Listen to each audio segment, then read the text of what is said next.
Well, you had asked me to put together, or somebody, when we were talking about this, what is your ROI?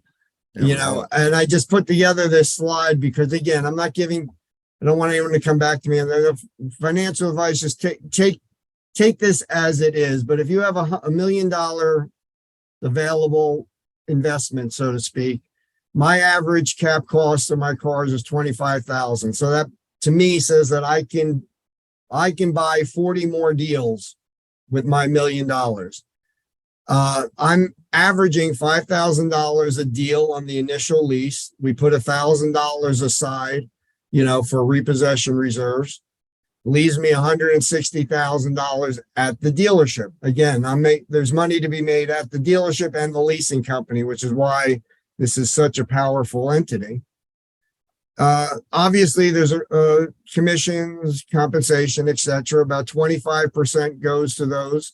The rest of it, again, is all built within my current infrastructure. So there's nothing else that needs to be added to that number. So that leaves me with a $120,000 additional revenue at my dealership.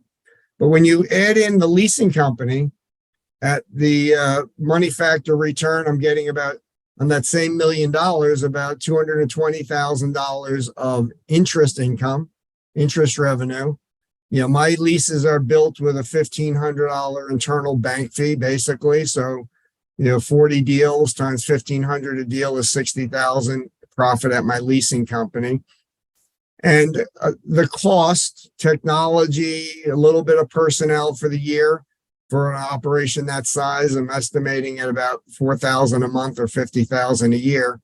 So my leasing company's going to have $230,000. So when you string the two of them together, I feel I'm getting a 35% return on my investment, plus the tax benefits, which are significant, plus building my reinsurance. So I don't know. I can't come up with a better way. I call my financial advisor and say, what are you going to do with your money? I don't think any of them are telling me I'm going to get this kind of return. How about you, Eric? Bigger than Dogecoin. I hadn't found that fella yet. Okay. If they do, they're probably in jail somewhere. Right. Yeah, it's legal. That's the best part.